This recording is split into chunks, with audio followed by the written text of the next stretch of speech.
It ain't that complicated. You give us all the fucking money, you don't get shot in the head. All right? You got 3 seconds. You got 3 fucking seconds, all right? 1, 2, 3. You understand? We want that donut money. I'm gonna count 1, then 2, then... Difficile quand on est comme moi un inconditionnel des frères Cohen, toujours bluffé par leur constante originalité et leur vision complexe de l'histoire et du cinéma, d'avouer une légère déception sur un de leurs films. Pourtant, il faut bien reconnaître que Lady Killers, tout en restant largement supérieur à la majorité des films qui sortent, est une de leurs œuvres les plus mineures. Pour la première fois de leur carrière, il ne s'agit pas d'un projet personnel, mais d'un remake en bonne et due forme d'un très grand classique de la comédie british, et c'est sans doute ce qui a fait toute la différence. Réalisé en 1955 par Alexander McKendrick, le Lady Killers original, véritable chant du cygne des studios Ealing, nous détaillait, en limitant l'action à une maison et une rue pavée, les péripéties d'une bande de gangsters maladroits, incapables de se débarrasser d'une vieille lady chez qui ils préparent incognito un hold-up. Hélas, les frères Cohen ont beau modifier le contexte, l'histoire se situe dans le sud des États-Unis, la lady est désormais une mama black et on découvre les origines des gangsters, le résultat n'arrive jamais à transcender le concept de base.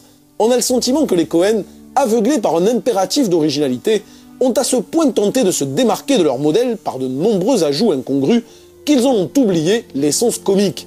Peu de personnages, un lieu unique et un humour très noir. Or le remake est une gigantesque dispersion, s'attardant davantage sur le hold-up que sur les relations entre la lady et les gangsters, perdant un ton fou en dialogue purement référentiel qui ralentissent l'action, et substituant au cynisme caractéristique de l'original un humour gras à tendance scato.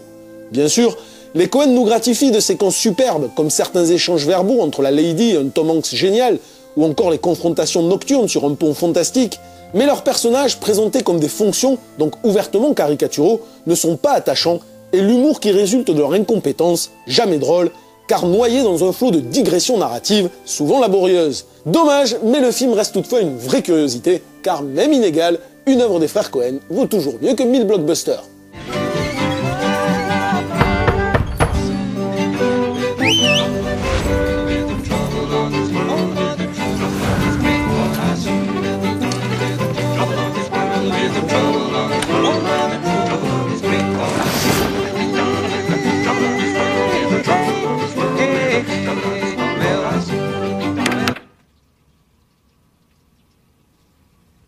That's okay. Don't stop on account of me.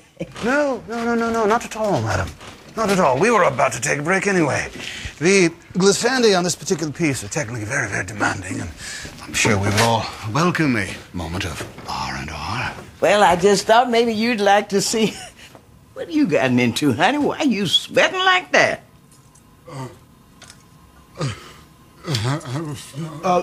Could that boy right there? He plays one bitch barrel full of a sack butt. Ain't that right, Lump? I'm telling you, he can tear it up, right, Lump? I ain't nobody played a sack butt like Lump right there. He, don't be shy, Lump. Don't be shy. Look, that boy, he go at it like it was some pussy. Oh, shit! Mind your mouth. This is a Christian house, boy. No hippity-hop language in here. Sometimes it's the only way. Now listen, you ain't gonna hit. I'm trying to help you, boy. Better yourself.